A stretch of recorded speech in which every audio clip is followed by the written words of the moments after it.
Assalamualaikum warahmatullahi wabarakatuh. Ada dua musafir.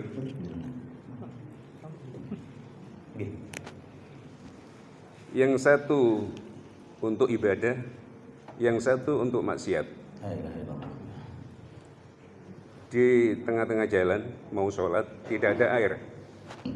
Lantas keduanya bertayamum. Yang untuk ibadah, orang yang ibadah wajib qadha sholat atau tidak, dan untuk yang orang bermaksiat wajib qadha atau tidak sholat.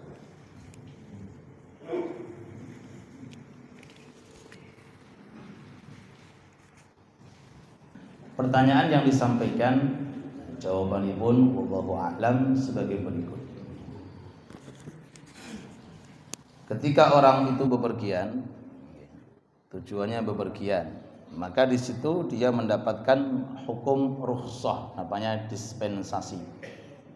Dispensasi berupa sholat, namanya sholat jamaah, sholat qashar, dengan catatan tidak tujuannya untuk maksiat. Kalau untuk maksiat nggak boleh.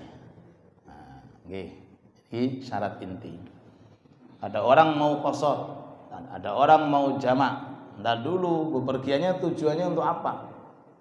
Kalau tujuannya untuk taat itu meliputi perkara yang wajib, yang sunnah, bahkan yang mubah.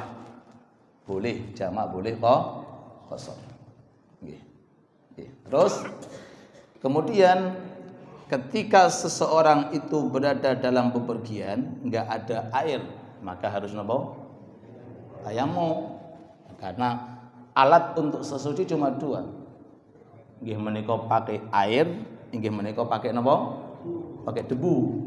Air namanya wudu, debu namanya tayamum. Understand? Yes. Saya betul ngantuk kan. Nggih. Kalau ndak ada dua-duanya, ini jawaban umum. Kalau ndak ada dua-duanya, maka tetap sholat. Namanya sholat li hurmatil waktu, macet nggak bisa keluar, mau pintu kanan mobil, pintu kiri mobil, waduh masuk zuhur, ini diperkirakan ini kalau keluar dari tol ini bakal selesai waktu zuhur, maka sholat itu sholat li hurmatil waktu, walaupun tidak pakai air, tidak pakai wudu. Nah, yang ditanyakan bagi yang pakai tayamum, ya, sholat bepergian pakai tayamum, itu hukumnya bagaimana? Yang maksiat pun juga tetap harus sholat. Tujuannya untuk maksiat tetap harus sholat. Sholat itu kewajiban. Nah, ini maka bagi yang tayamum ketika bepergian, selesai tayamum kemudian sholat, sholatnya apa? Nek sholatnya qashar, sholatnya jamak bagi sing tayamum mboten angsal qashar kali jamak, karena syarat untuk qashar dan jamak napa?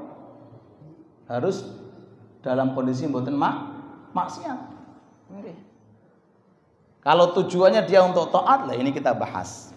Bagi yang bepergian, dalam kondisi nggak ada air, kemudian dia tayamum, apakah dia nanti ketika sampai di rumahnya wajib qadha? Boten. Napa jawabannya?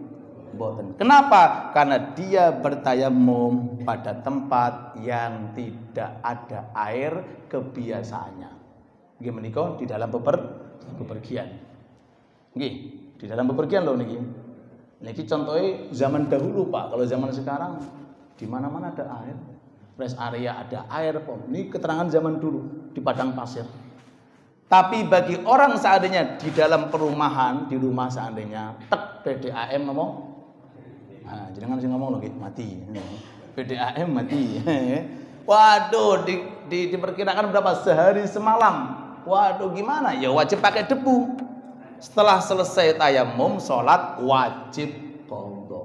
Apa yang membedakan? Karena tadi dalam bepergian itu kebanyakan air tidak ada, sehingga ketika di dalam perumahan ini kebiasaan air itu ada. Makanya ketika ada orang tayamum di dalam perumahan ini, di tengah-tengah sholat ada air, sholat jenengan batal.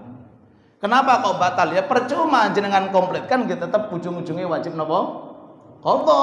Tapi kalau seandainya di dalam bepergian sudah pakai tayamum, di tengah-tengah sholat ada air, sunnah bagi panjenengan membatalkan sunnah saja, tidak wajib, sunnah saja. Alasannya supaya jenengan bisa sholat menggunakan air. Tapi kalau yang di rumah tadi wajib dibatalkan supaya sholat menggunakan apa?